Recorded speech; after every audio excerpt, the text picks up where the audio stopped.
C'est l'un des rendez-vous européens des pointures du tennis. Sous le dôme du Palais 12, l'European Open et ses matchs au sommet. Prêt pour le clash de Zizou contre Rafa. Ça va être beau. Ça va faire mal. Un tournoi organisé jusqu'ici à Anvers et désormais à Bruxelles, avec une affiche prestigieuse. Mais derrière les matchs, c'est une organisation millimétrée qui s'active autour des terrains et sur les cours. Quand tu vois une balle arriver ou une balle qui arrive dans le filet, il faut essayer de vite réagir. Et pour les joueurs comme leur coach, une semaine pour tout prouver devant leur public. J'espère qu'ils vont utiliser l'énergie et qu'ils vont pouvoir être poussés vers le haut. Une compétition à la maison. Le temps d'une journée, on se glisse dans les coulisses de l'European Open de tennis. Avance. J-2 avant l'ouverture du tournoi.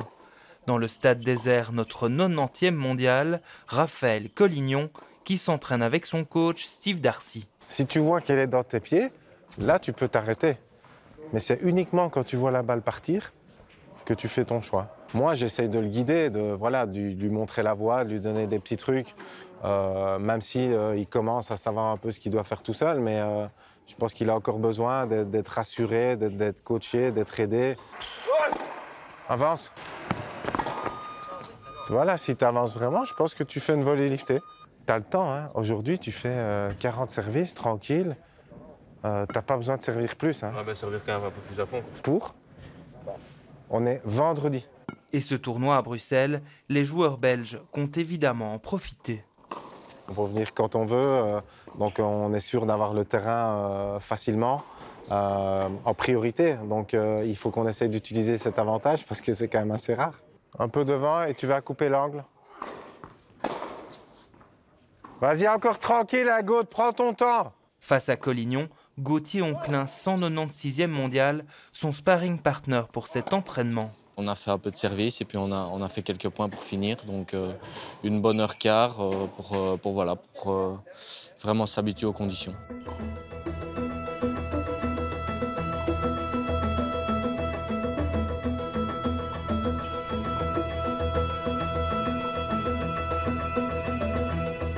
Quelques jours plus tard, c'est David Goffin que nous retrouvons à l'entraînement. Devant un public nombreux, nous sommes le 3e jour du tournoi. Bon, pas l'air trop stressé, c'est déjà ça. C'est spécial comme ça de pouvoir voir son entraînement de tout près. On voit justement comment il s'échauffe. On a un peu regardé aussi dans la salle de technique aussi. Donc c'est différent. Voilà. Plus tard, oui. Après, oui. Ok, merci.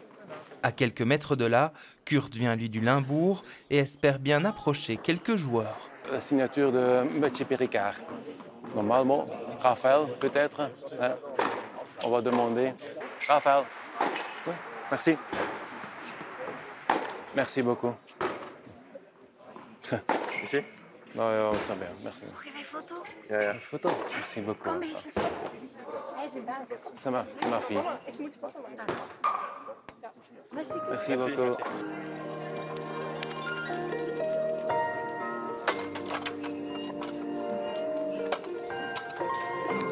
Et pendant que les joueurs se préparent, leurs raquettes prennent forme.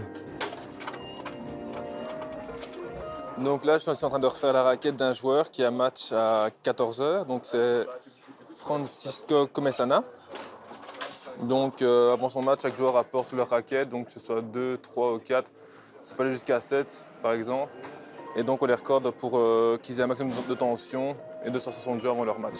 Donc ouais, c'est très important parce qu'ils peuvent gagner grâce à leurs 60 balles, mais ils peuvent aussi perdre à cause de nous si la raquette est mal faite. Hier, on a fini de corder à 21h, 22h dans les alentours. Et ce matin, debout à 6h15 pour arriver ici à 7h. Donc ouais, c'est assez sportif.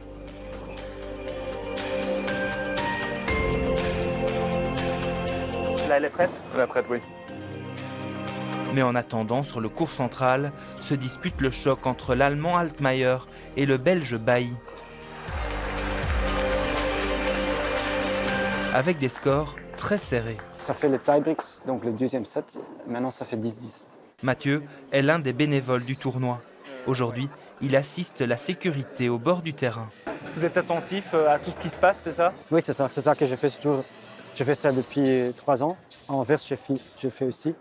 Là-bas, le différence, c'est là-bas, le public est plus loin du tournoi. Ici, on voit qu'on est tout près des matchs. Donc ça me parle pour le public. Ils puissent voir les matchs et après le match, les joueurs viennent ici pour une signature. Comme ici, avec la victoire finalement du joueur belge qui retrouve juste après son public et ses proches.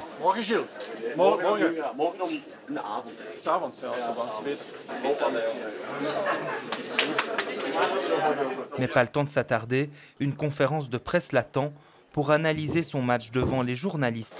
Ouais, comme tu dis, je devais être agressif parce que quand je laissais jouer, c'est trop dur. Ça fait partie du quotidien d'un joueur comme ça, de s'adresser à la presse, communiquer, alors que c'est pas votre job à la base? Non, c'est un truc, je le fais pas beaucoup, mais oui, c'est amusant, ça veut dire que je fais bien. Non, mais c'est ici de faire devant tout le Belge, pour moi, c'est un sentiment incroyable. S'adresser à la presse, un exercice auquel devront se plier toutes les vedettes du tournoi.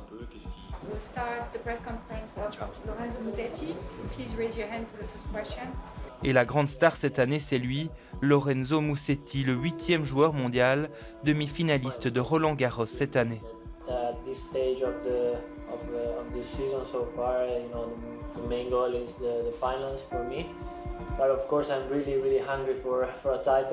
Ici, tête de série numéro 1, reste à voir si l'Italien l'emportera à Bruxelles.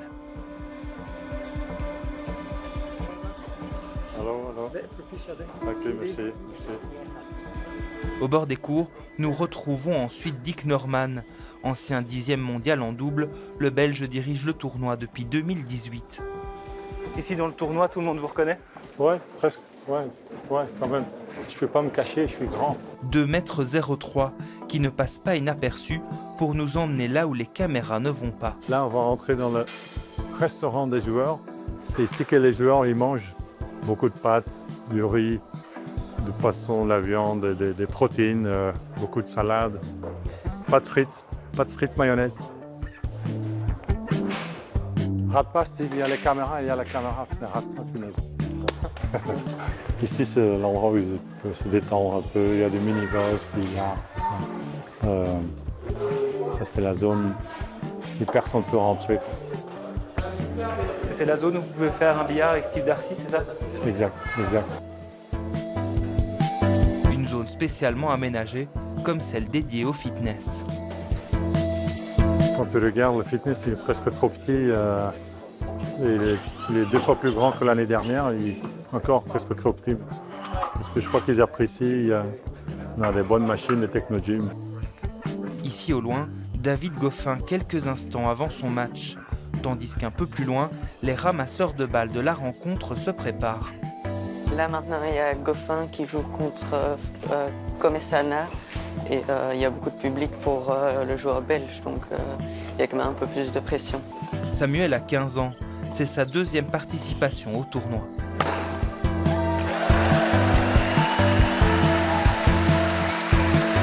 Il y a plusieurs postes, tu peux être au filet, comme j'étais là tout à l'heure. Là, il faut plutôt aller ramasser les balles dans le filet.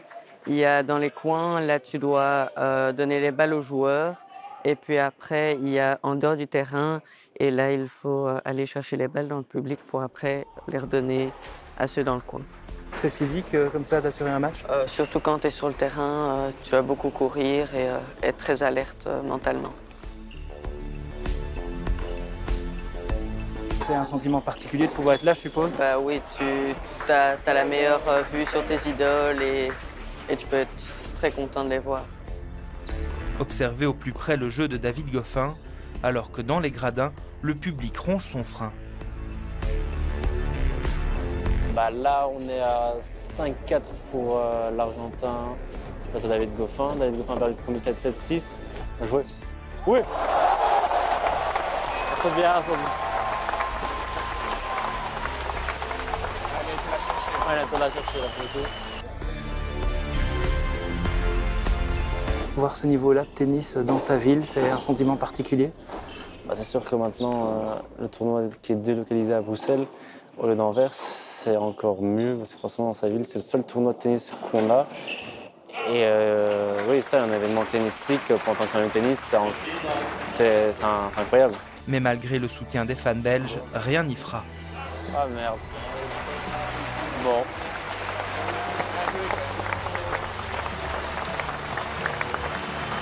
David Goffin s'incline, mais qu'à cela ne tienne, la fête continue sur le terrain. Cela faisait depuis 1992 que notre capitale n'avait plus accueilli un tournoi de cette envergure.